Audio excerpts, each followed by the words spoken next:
What are the best and worst matchups for fantasy football when looking at the late games on the week two schedule through the Sunday night game between the Bears and Packers and the Monday night doubleheader between the Titans-Bills and the Vikings and Eagles? It's time to break it down right here and right now as we give you your starts and advice on Locked On Fantasy Football.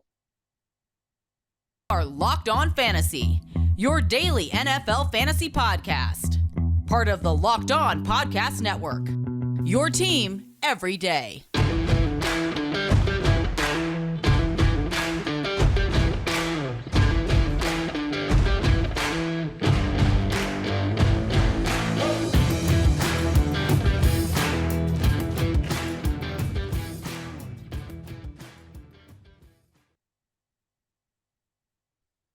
Greetings, everyone, and welcome to another edition of the Locked On Fantasy Football Podcast. As usual, I'm your host, Vinnie Iyer. When I'm not doing this, I'm running about NFL and fantasy football for sportingnews.com. You can check out my picks against the spread, my start sit-em column, the decider that's up there for week two, an intense breakdown of the rankings there and the players you should avoid and deploy here in fantasy football that are on the fringe side of things all across positions. We'll help you do that here on this edition of Locked On Fantasy Football. We broke down the first half of games, including the exciting Thursday night opener and Thursday night football between the Chargers and Chiefs. Now we're going to go all the way through the primetime games on the back end of the schedule. So we have Bears, Packers on Sunday night. Don't forget there are two Monday night games here, so a little less on the main slate for DFS. We'll talk DFS with our picks there.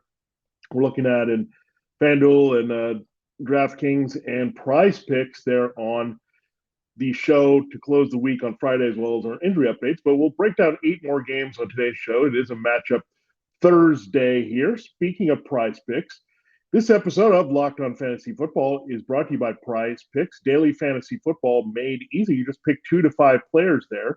And if their stats exceed or go under their projected numbers, you can cash out up to 10 times. First-time users can receive 100% instant deposit match up to $100 with the promo code Locked On.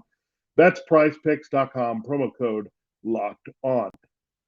Thanks again for making Locked On Fantasy Football your first listen today. We're free and available to you on all platforms. Now let's dive right in. We're going to get into some of the NFC West here. This was a former team in the NFC West, the Falcons. Yeah, remember them? They were there with Carolina, and it was really weird, but now they're out in the South. They're going all the way back west to face the Rams. So these two teams, again, used to be in the same division here.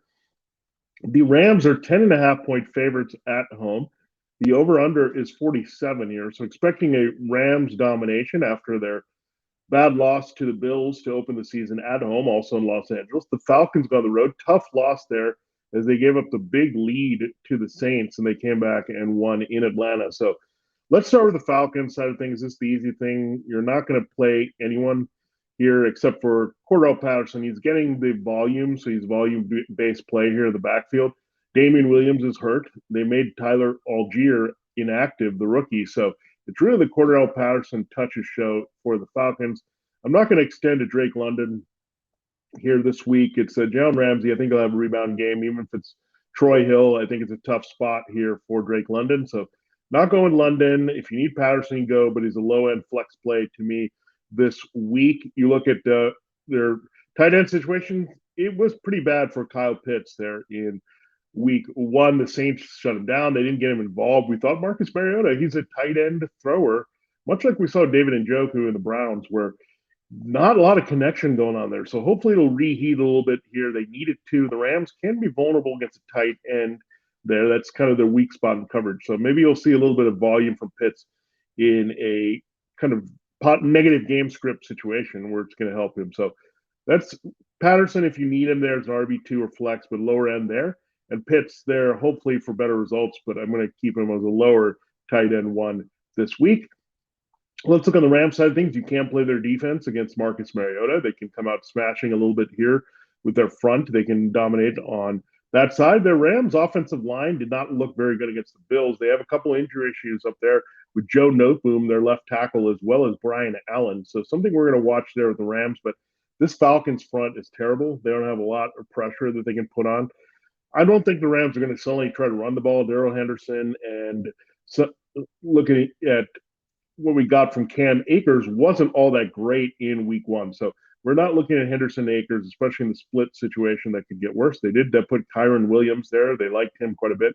The Notre Dame runner, he's on IR for a while. So it's really just Henderson and Akers at this point, but I can't go either direction. The Falcons are actually pretty good against the run with Grady Jarrett and their guys up front. So I think it's going to be a Rams throwing game. Now, really the question is, does A.J. Terrell travel with Cooper Kupp? Does it matter? But really why it matters from the Rams' perspective is that he's not shadowing Allen Robinson. I don't see a scenario where Terrell would do that. He's a guy that does travel. So he's going to do his best to stay with Cooper Kupp.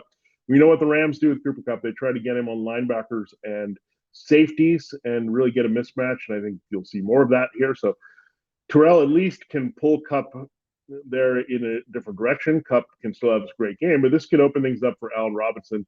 If Casey Hayward is their other corner, but he's ancient at this point, so this should be a rebound game for Allen Robinson. They need to get him more involved. They've talked about that quite a bit here. Van Jefferson missed practice a little bit early in the week, so we'll see if he returns at all, but that should help Robinson as well.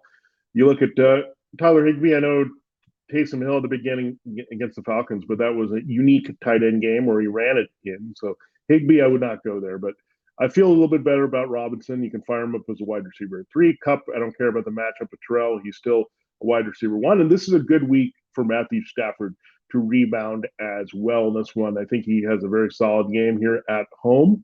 So good stuff here. And again, the pass protection and line issues won't be as prevalent against the Falcons.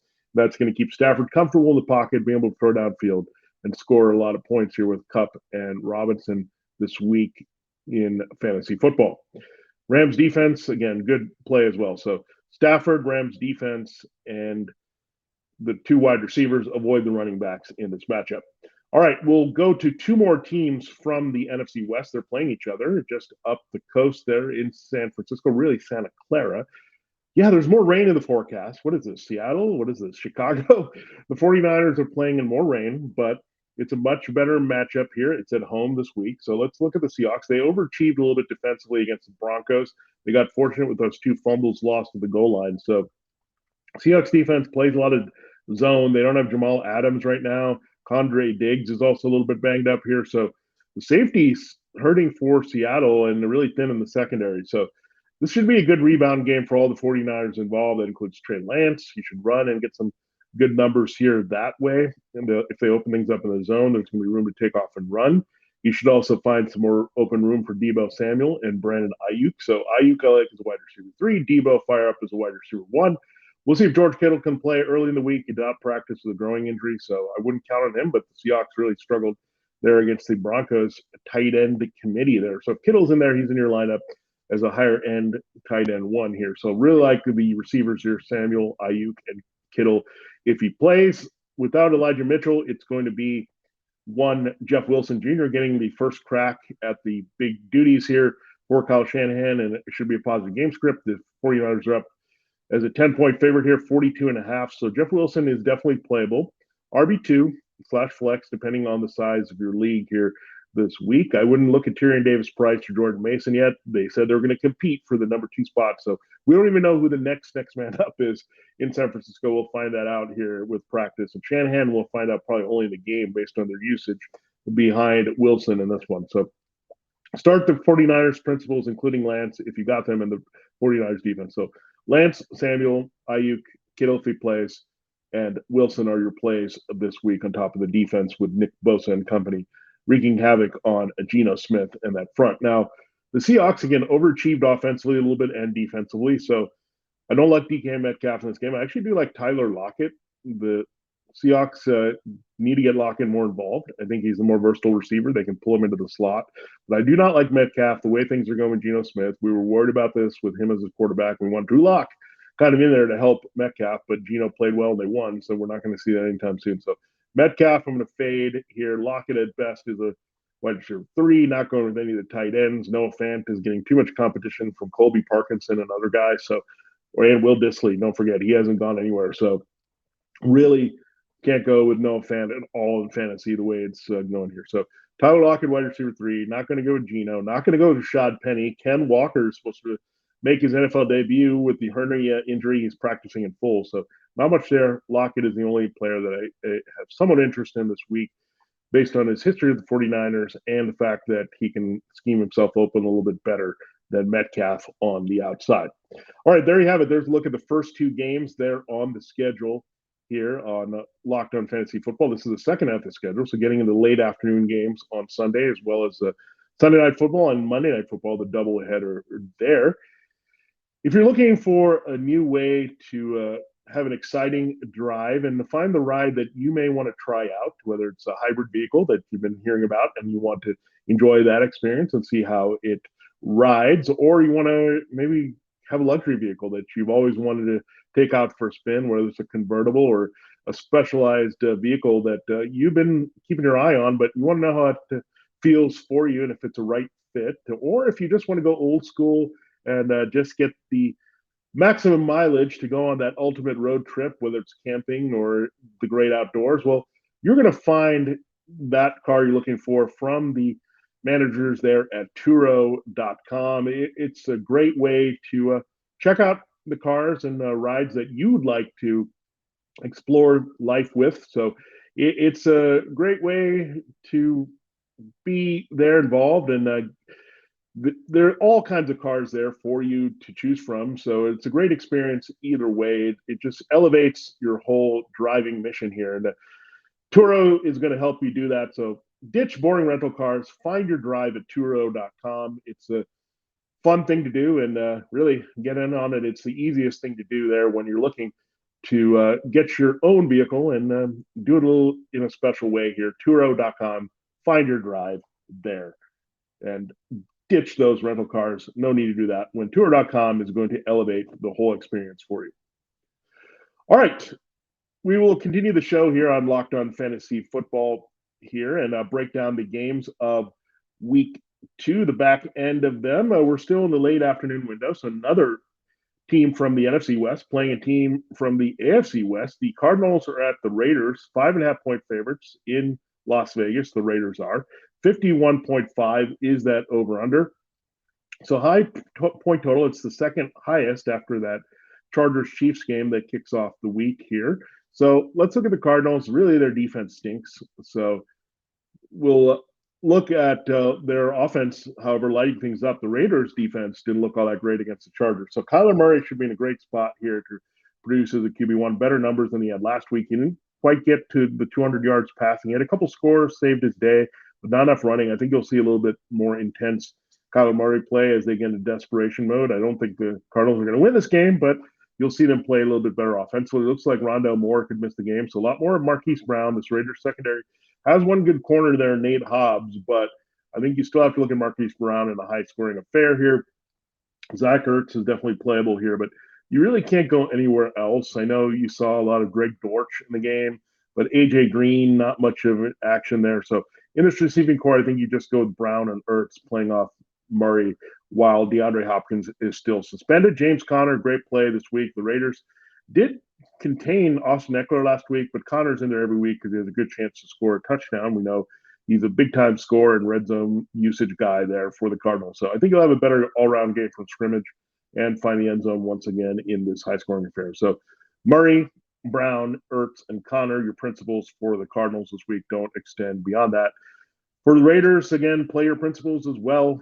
Derek Carr has a big rebound game, I think, at home. The Cardinals secondary is awful, and this is a bad kind of scheme that they put out there to face the Raiders with. So I love it with Derek Carr, Devontae Adams, these corners, Byron Murphy, I should say, and Marco Wilson, really bad for the Cardinals. Their safeties didn't actually play well either. So they gave up a big game to Travis Kelce. So love Darren Waller this week. Like Hunter Renfrow to rebound as well. Again, thin in the secondary. I think they could get him matched up on Isaiah Simmons, who's a linebacker that's out of place here, with Budda Baker and Jalen Thompson at safety. So really like Hunter Renfrow to bounce back.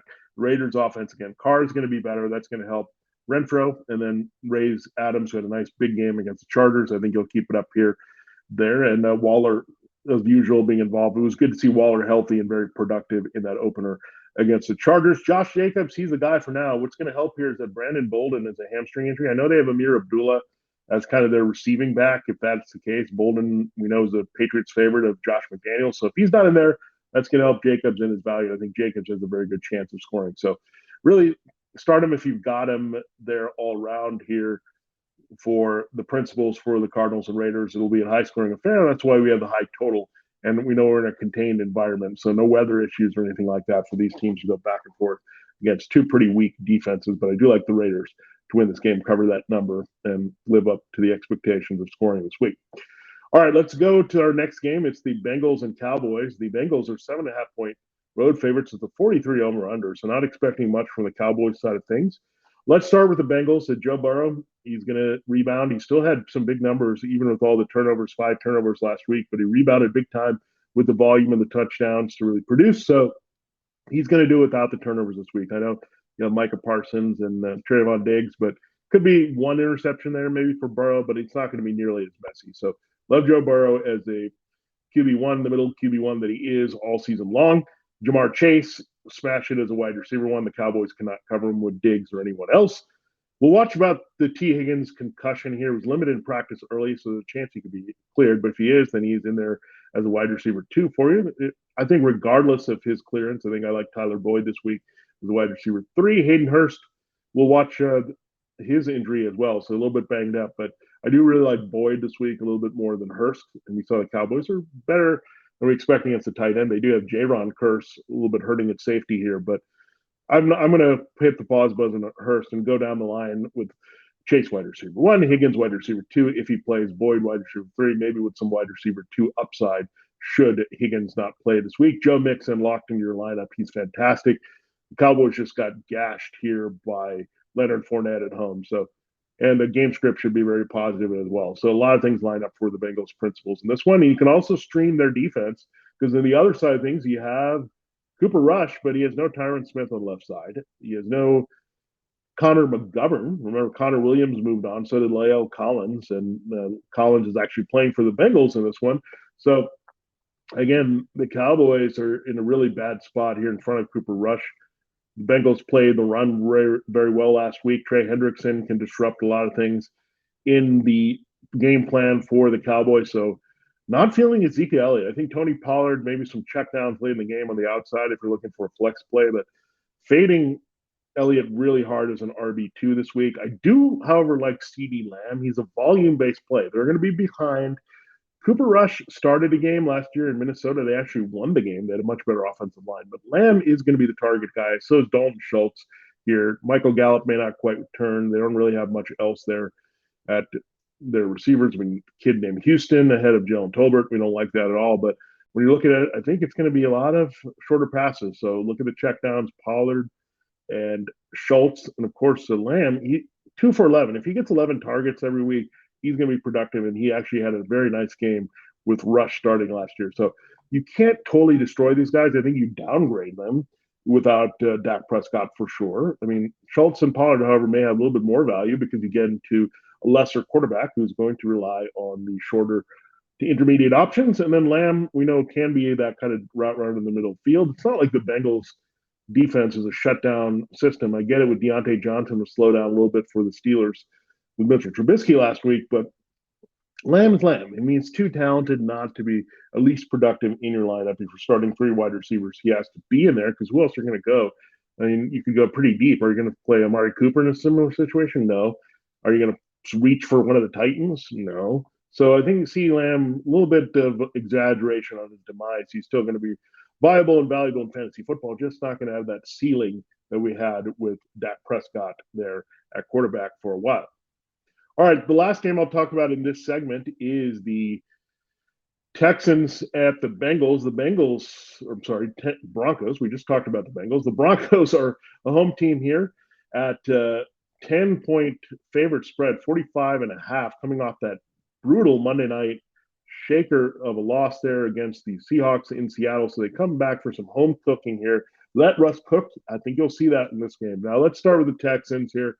Brandon Cooks, he's your principal. He's in your lineup as a wide receiver 2. I'd pump the brakes a little bit. I want to see how this Dameon Pierce, Rex Burkhead thing plays out a little bit. Plus, it's a very tough matchup against the Broncos. So I think you'll see Pierce emerge at some point, but I don't want to try him as a flex play in this particular game, that Broncos D. So avoiding that backfield. I'm not going to go to Nico Collins at this point. You can't go to Brevin Jordan. He's hurt, and you also have O.J. Howard suddenly becoming a big factor for the Texans. So really not Davis Mills, not anything like that. You're looking straight up here at Brandon Cooks being your only Texans viable play here in week number 2. Now, for the Broncos, start him if you got him. Russell Wilson, I think we'll have a rebound spot all around at home. Cortland Sutton, overcorrection to get him involved here. The Texans really struggled with Michael Pittman Jr. Similar profile with Sutton, can run great routes, he's his size. So love a nice big game from Sutton versus Judy, but I still like Judy this week as a wide receiver 3. So Sutton, wide receiver 1. Judy falls into wide receiver 3 category. Albert Okwuegbunam, you look at him, yeah, he has some value, but they are splitting with Andrew Beck and others. So I do like the matchup, however. Again, the Texans did give up a few numbers there to the tight end last week. It wasn't spectacular, but clearly now the tight ends are the third option here. KJ Hamler is a little bit banged up as well, their third receiver. So Alberto is going to be that third option behind Sutton and Judy as much as possible. You just want less guys to touch the ball. And of course, the game script says it's going to be a lot of Javonte Williams and Melvin Gordon alternating put up points. They both should have scored touchdowns in week 1. They lost fluky fumbles there. I think they both find the end zone in this game. Williams has a better scrimmage game. Gordon cleans up a little bit here in the second half against the Texans. All right. There you have a look at 3 more games there from the late window of week number 2 for fantasy football. We will close the show looking at the primetime games at the end of the week, Sunday Night Football, and the Monday Night Football doubleheader. Keep that in mind when you're filling out your lineups this week. I got to tell you first about BetOnline. You got to get in on the action. It is week 2, and if you want the best sporting news, information, and updates on everything across sports, BetOnline is the best place to go. I find it very easy to use their website there, and they're going to take care of you for NFL games all season long. So check it out, betonline.net, as you cover the season. More props, odds, and lines than ever before. BetOnline, where the game starts. All right, it is time to close the show here really quick, looking at the final 3 games on the schedule. Let's look at the Bears-Packers game. The Packers are 10-point favorites here. 42.5 is the over-under. So let's start there. The Packers, they're pretty solid overall. Here to rebound, it looks like Alan Lazard may return, as well as David Bakhtiari and Elgin Jenkins to protect Aaron Rodgers better. So Lazard and Robert Tonyan, he's going to go with his old reliables here when the other guys don't work out. Christian Watson, Romeo Doubs, Sammy Watkins, Randall Cobb. No, none of these guys. He's going to go back to his bread and butter. So Robert Tonyan, not in the injury report at all, so fully healthy with that knee. I think he has a bigger role this week. I love Tonyan as a sneaky play against the Bears to find the end zone. And I think Lazard will also find the end zone coming back here from his ankle injury. So love the Packers, the principals, Aaron Rodgers. Get him in there. He's going to rebound. He owns the Bears. Production's there. Of course, Aaron Jones and A.J. Dillon in your lineup as well. The Packers defense, I think Jair Alexander, company, Rashawn Gary, they get it done here in primetime, emotional bump there, and take it to the Bears and Justin Fields this week. So no Justin Fields. I'll try to avoid David Montgomery as well. I mean, Khalil Herbert is coming on, so we don't know how it's going to play out between those two guys. But Herbert, I actually like more as a flex than Montgomery as an RB2 this week.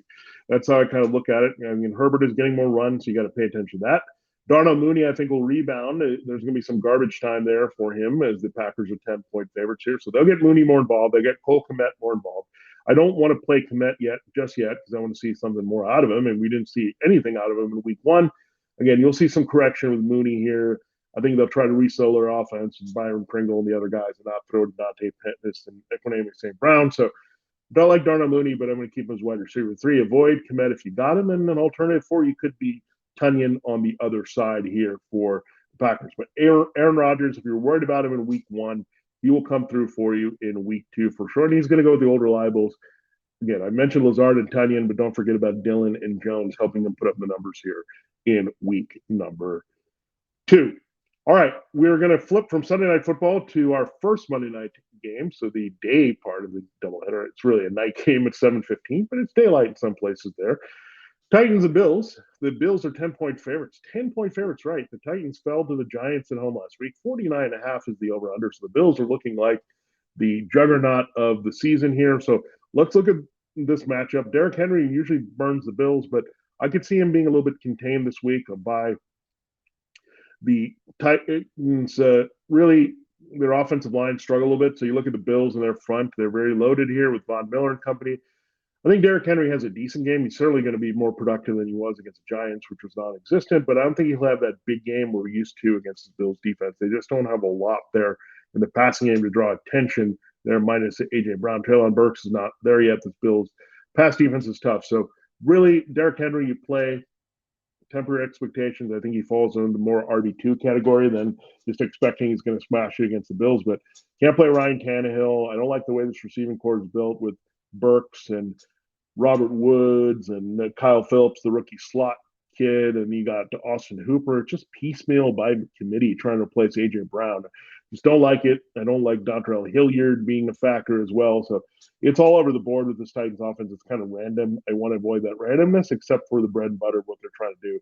And Derrick Henry not going to play their defense either this week. If you stream them against Giants, you got okay results, but not against Josh Allen and the Bills on the road. Now, the Bills defense is definitely playable in this one.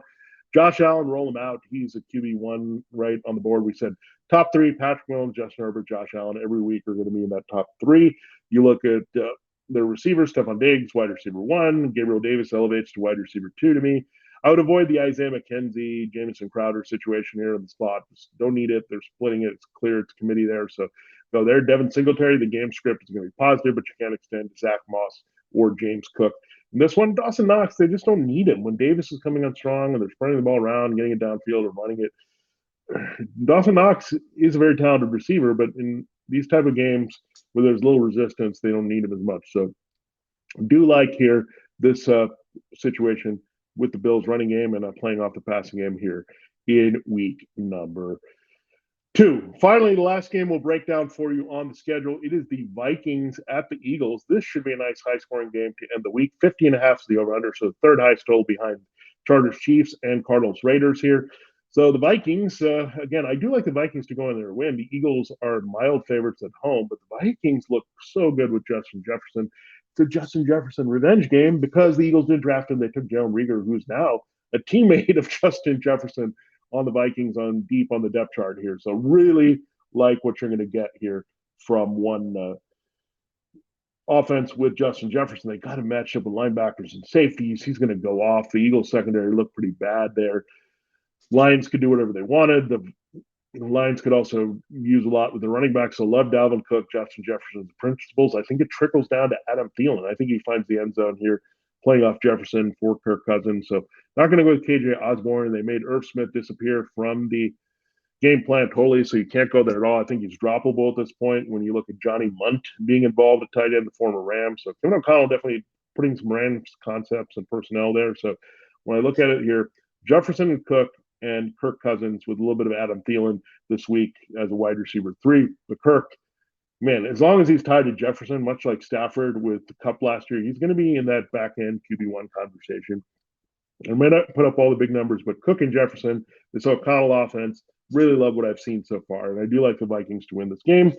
And again, I think they have a little bit more firepower downfield here than the Eagles. And I think Dalvin Cook is going to give them a special element in this one as well. Now, let's look at the Eagles. You got to keep playing Miles Sanders. He's getting good volume. I'm not going to extend to Kenneth Gainwell or Boston Scott in this one. I don't see that happening. So Miles Sanders still is the lead back in this offense. So you're going to play him as an RB2 this week. Jalen Hurts locked in as a QB1, top 6 every week, right up there with Joe Burrow. So no issues there with his running and passing. A.J. Brown, to me, is a wide receiver 1. That's where I drafted him in the top 12 there at his position. So he's good to go. Devonta Smith, really hard. I wouldn't expect a rebound game. This Vikings secondary is not great. They have Patrick Peterson, but they're pretty thin and young after that. So Devonta Smith has to get going. Maybe if I have better wide receiver 3 options, I'm going there. I'd like to more see from Smith before I believe it. It's been the A.J. Brown show, and they also involved Dallas Goedert quite a bit.